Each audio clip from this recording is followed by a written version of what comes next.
Jadi selisih varian itu secara kuantitasnya varian yang tidak menguntungkan. Secara harga untung gitu ya. Mana lebih bagus? Harganya bagus tapi kuantitas tidak tidak apa ya, tidak menguntungkan.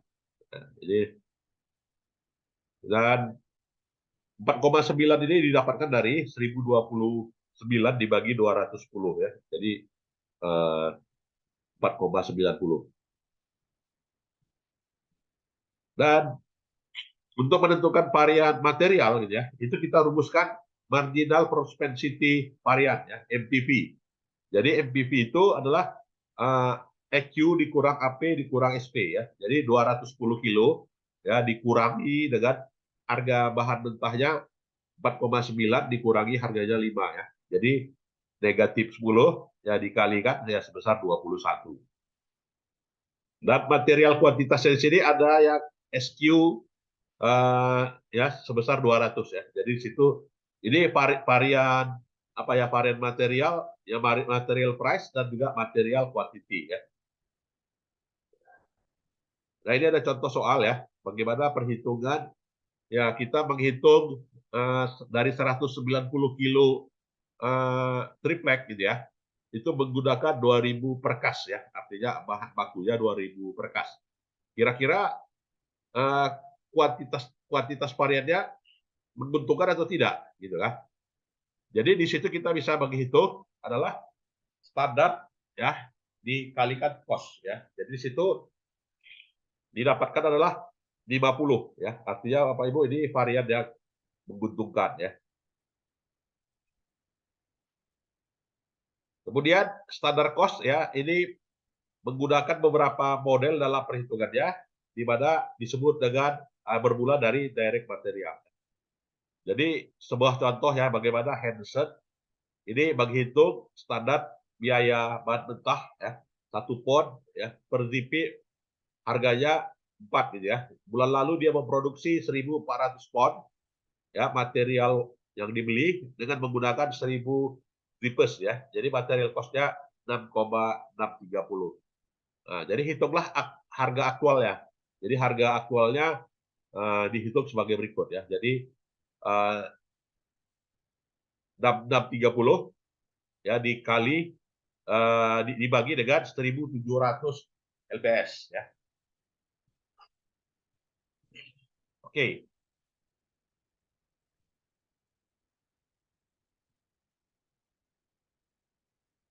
Ya, berikutnya kita lihat ya eh, pertanggungjawaban ya atas varian bahan mentah di sini.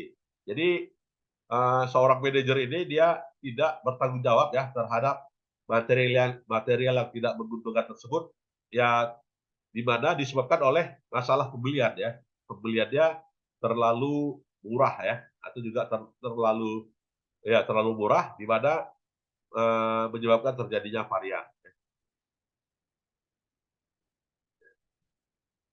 Oke ya, sekarang kita lihat Pak Ibu labor ya. Nah, kalau tadi dia material, sekarang labor, tenaga kerja ya. Bagaimana kita menghitung varian yang menguntungkan atau yang tidak gitu ya. Jadi dengan menggunakan skill pekerja gitu ya, kita menghitung ya dari tugas yang diberikan gitu ya, itu ada selisih varian. Yang punya skill tinggi dengan yang punya skill rendah, di mana manajer produksi ini menandai ya secara umum dari tanggung jawab mereka itu dalam bentuk selisih variannya, di mana varian yang menguntungkan disebabkan karena apa? Ya karena training yang buruk, ya karena demand yang tidak cukup, ya permintaan yang tidak cukup, atau juga kualitas bahan bakunya rendah, atau juga rendahnya peralatan, atau juga buruknya supervisi. Nah, 5 variabel inilah penyebab unfavorable efisiensi varian. Nah, ini kalau Bapak Ibu mau menelitinya, silakan ya. Jadi bisa dijadikan variabel ya kalau kita misalnya ada bekerja di pabrik kayu gitu kan, atau juga bekerja di bagian produksi lah ya. Ya, jadi bisa dijadikan variabel ya. Kenapa penyebab terjadinya varian yang tidak menguntungkan dari sisi efisiensi? Ya, disebabkan karena 5 variabel ini. Tuh ya. Ya, berikutnya standar cost gitu ya. Jadi standar cost untuk overhead gimana? Ya, standar cost untuk biaya overhead itu dihasilkan dari biaya overhead variable manufacturing overhead ya. Jadi dicatat di sini yang namanya biaya overhead itu apa? Ya, biaya bukan tenaga kerja langsung dan bukan bahan baku langsung. Itulah namanya biaya overhead. Nah, dihitunglah selisih varian tenaga kerja ya. Jadi selisih varian tenaga kerja dihitung dari rumus ini. Ya, oke. Nah, Hansen apa ya? Hansen melakukan perhitungan atas varian biaya variabel, biaya overhead ya dalam minggu itu. Apakah menguntungkan atau tidak ya? Jawabnya A ya. Disebabkan SP dikali AH dikali AR dikurang SR ya. Jadi 1.500 dikali 3,3 dikurang 3 ya dapatlah SP-nya 465 ya. Artinya lebih rendah ya. Dianggap sebagai varian yang tidak menguntungkan.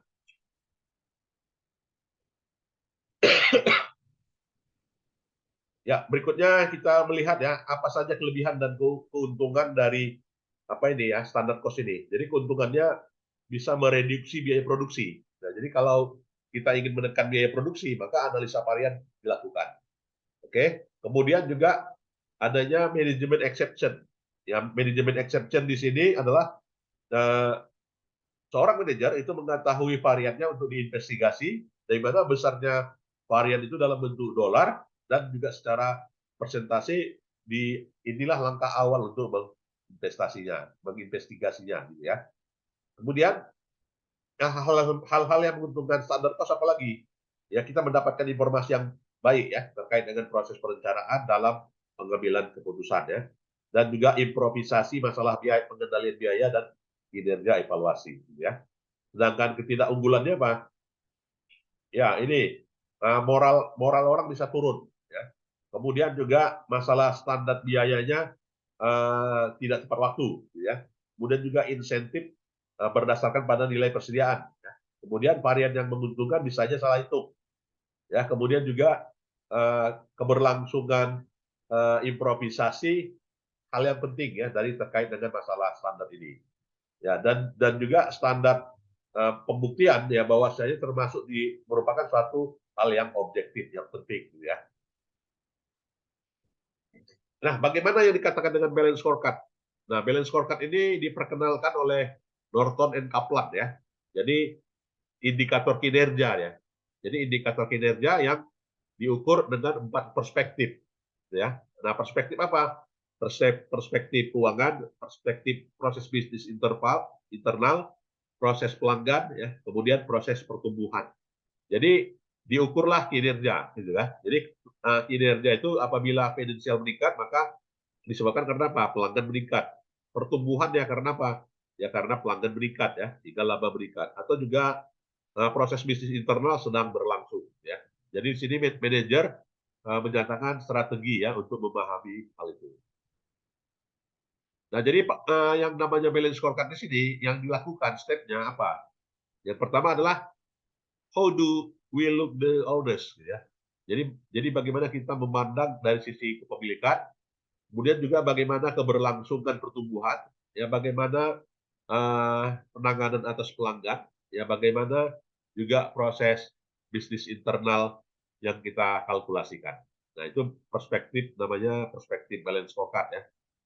Jadi perspektif balance scorecard di sini adalah perspektif terkait dengan apa ya bisnis proses ya kemudian meningkatkan kepuasan pelanggan ya, kemudian juga meningkatkan kepuasan atas hasil yang didapatkan dari sisi keuangan ya. Nah, benefitnya apa? Balance scorecard ya. Jadi benefitnya adalah apabila diimplementasikan dengan baik gitu ya, maka ya dapat meningkatkan kemampuan manajemen ya dalam perhitungan strategi yang berhubungan satu sama lain atau disebut dengan koheren. Di mana strategi itu dikomunikasikan ya pada organisasi dan kinerjanya diukur ya secara konsisten sebagai bagian dari strategi dan tindakan ya. Dan juga portofolio diukur ya dengan mereduce hal-hal yang bersifat gambling ya. Dan juga feedback ya, feedback sebagai suatu feedback ada ya dari suatu strategi yang dinamis ya. Nah, ini permasalahan apa ya? Penerapan balance scorecard itu bisa tidak optimal karena apa? Faktor kultur ya, dan juga faktor perilaku. Ya, di mana kultur di sini ada yang udah pesimis. Kemudian juga apa ya? Setiap kondisi yang terjadi ya itu diukur dari sisi pemenang ya, sehingga orang apa gitu ya, merasa tersisihkan gitu ya. Atau juga adanya aspek ya apa ya, perjudian, gaming ya, permainan. Nah, jadi pengukurannya di sini adalah pengukuran dari uh, biaya produksi gitu ya. Jadi mulai dari diterimanya bahan mentah ya, mulai dari diproduksi sampai pada pengiriman. Nah, jadi uh, dalam proses ini gitu ya, itu gabungan dari proses waktu ya, proses infeksi, pergerakan waktu, dan juga apa ya, quality time. Jadi proses di sini adalah meningkatkan nilai waktu. Ya. Nah, jadi dengan kata lain terkait dengan siklus pengantaran, gitu ya. Nah ini terjadi ya, ya terjadi lebih lebih baik, gitu ya, dan juga waktu tunggunya lebih rendah ya, karena kita lihat di kuadran yang rendah ya.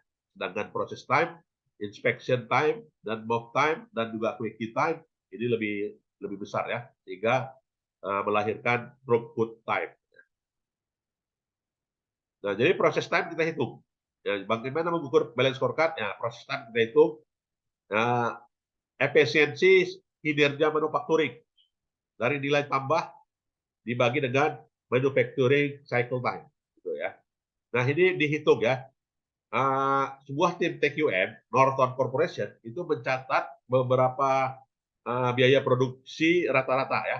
Nilai di waktu tunggunya 3 hari, waktu inspeksinya 0,4 jam ya, atau 0,4 D, prosesnya 0,2 D, ya, kemudian pergerakan bahan baku 0,5, dan juga pengiriman 9,3 ya, pengantaran ya. Nah, maka waktu yang dicapai adalah seluruhnya ya 10,4 hari ya. Jadi 10,4 hari dari dihitung dari biaya proses, biaya infeksi ya, biaya pengiriman. Nah, inilah. Jadi dia 10,4 hari dari sisi produksi atas barang dan jasa. Oke. Nah, itulah Bapak Ibu ya sekalian yang terkait dengan antara standar cost dengan balance scorecard ya, perspektif balance scorecard, di mana perspektif balance scorecard itu mengukur ya keefektifan ya proses pengiriman bahan baku gitu ya, dan evaluasi atas jumlah waktu yang sudah ditetapkan dengan targetnya. Silakan ada yang kita diskusikan Bapak Ibu. Ya, nanti catatannya saya rekam ya Bapak Ibu, mohon di subscribe ya, sehingga nanti bahannya nggak hilang. Ya, itu saja lah ya perkuliahan kita di malam hari ini, karena juga saya lagi apa ini ya, lagi pilek ya.